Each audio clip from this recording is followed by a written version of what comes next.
Olá! Hoje vamos dar uma olhada num tema que, assim, parece super técnico, mas está no coração de muito negócio no Brasil. A transformação dos títulos de crédito na era digital.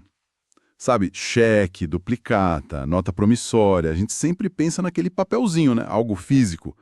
A nossa conversa aqui vai se basear nos trechos do material Títulos de Crédito na Era Digital. E o objetivo é entender como aqueles pilares, tipo a necessidade do papel, a tal cartulariedade, como isso está sendo revisitado, sabe? Para caber no mundo eletrônico, no jeito novo de fazer negócio, mas sem perder a segurança jurídica, que é o principal. E fica aquela pergunta, né? Como é que algo tão físico, que passava de mão em mão, não só sobrevive, como até parece mais forte no virtual? Meio doido isso, né? Ok, vamos tentar entender isso melhor. É uma ótima colocação para começar. E essa capacidade da adaptação, ela é realmente impressionante. Os títulos são peças-chave para fazer a riqueza circular, para dar crédito.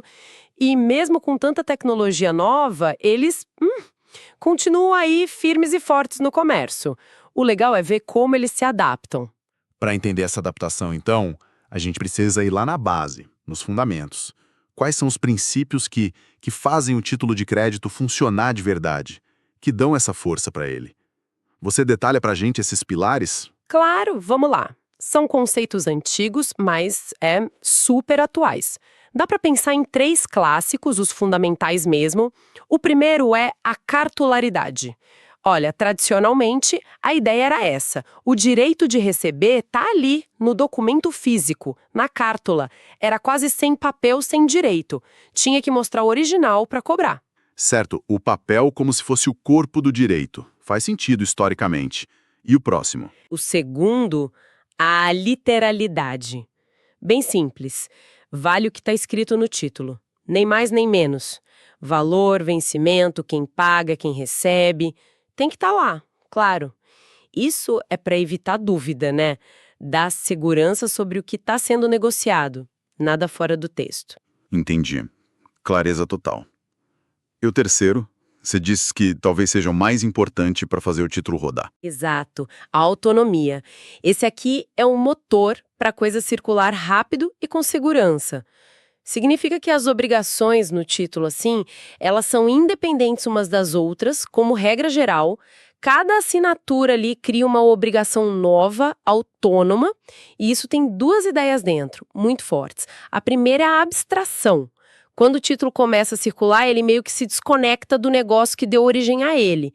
Por exemplo, se uma duplicata veio de uma venda de mercadoria com defeito, esse problema lá da origem geralmente não pode ser usado como defesa contra quem recebeu o título depois de boa-fé. O título ganha, vida própria.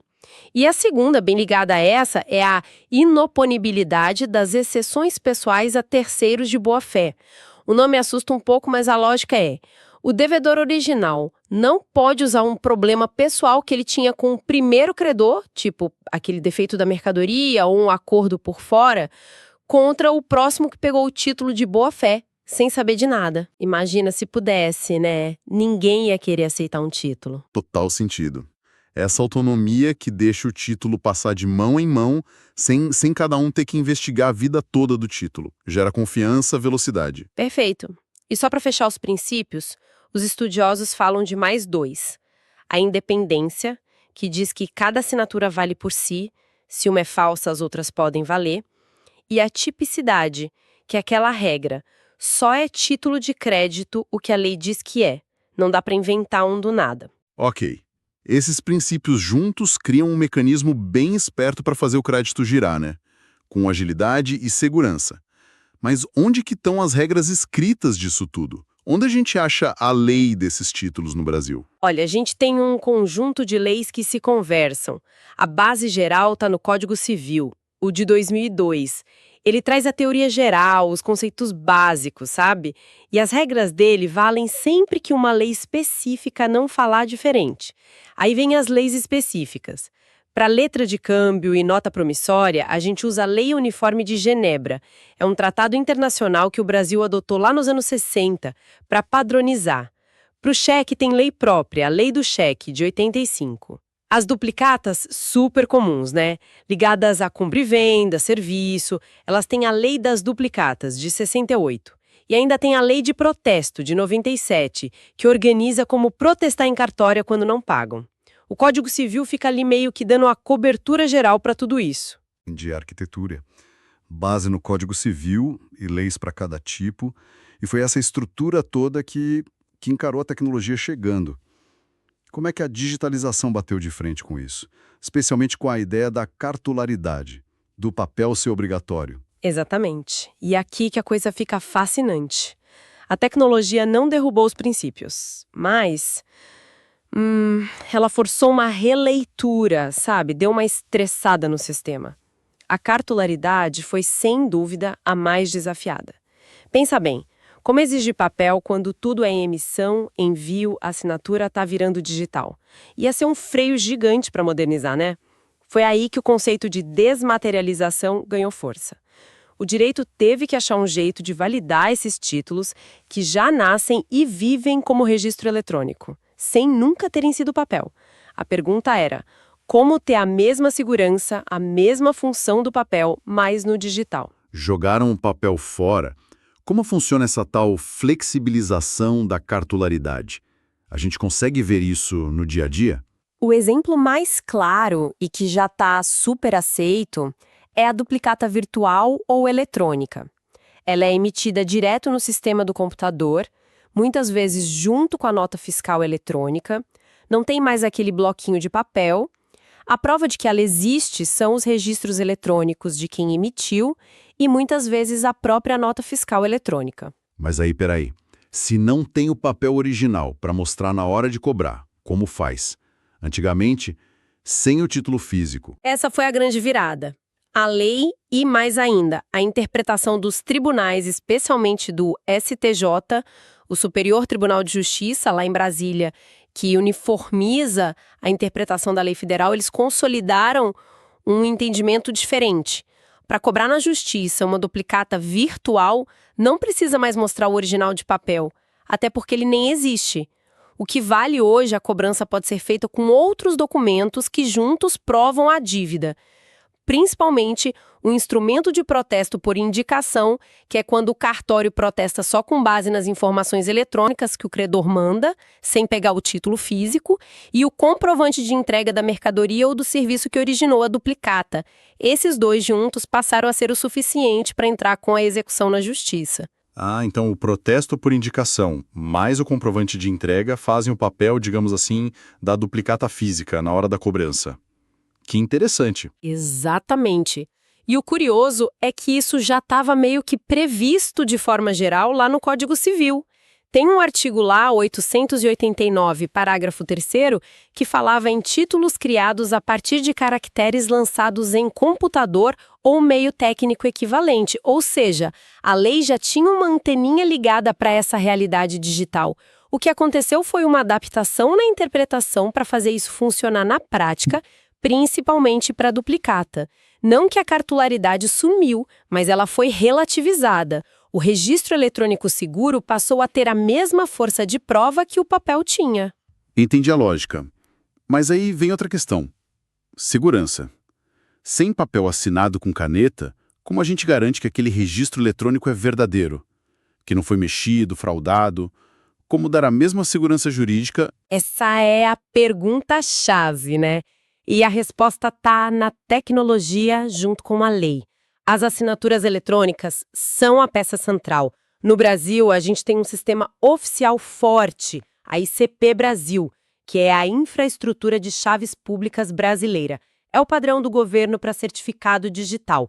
Criado lá em 2001, a assinatura com o certificado ICP Brasil usa criptografia pesada para garantir duas coisas: quem assinou, autenticidade, e que o documento não mudou depois, integridade. É tipo assinatura com firma reconhecida, só que digital, tem validade jurídica total. Então, a assinatura digital ICP Brasil é a garantia principal para esses títulos eletrônicos. É a forma mais segura, a mais tradicionalmente aceita. Mas a lei evoluiu.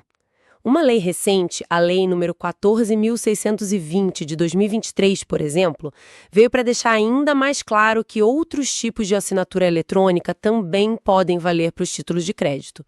Depende do caso, do tipo de título, do que combinaram. Isso abriu espaço para soluções talvez mais simples, sabe? Desde que garantam segurança para identificar quem assinou e a integridade do documento. E o mesmo vale para o aceite eletrônico. O aceite é quando o devedor, na duplicata, concorda em pagar. Isso também não precisa mais ser a caneta no papel. Uma confirmação clara em uma plataforma online, um clique num sistema do banco depois de fazer login seguro, se der para rastrear quem fez e quando, isso pode ser um aceite válido da duplicata eletrônica. Se a gente junta tudo isso, assinatura digital validada, aceite eletrônico que dá para rastrear, sistemas de registro seguros, a tecnologia está basicamente recriando as garantias do papel, só que por meios eletrônicos. É isso. É uma ótima forma de resumir. As ferramentas tecnológicas, bem usadas e reconhecidas pela lei, conseguem sim dar a segurança jurídica que a gente precisa. E isso é fundamental para que os outros princípios, como a literalidade, o que está no registro eletrônico é o que vale, e a autonomia, a circulação eletrônica mantenha a independência das obrigações, continuem funcionando nesse novo cenário.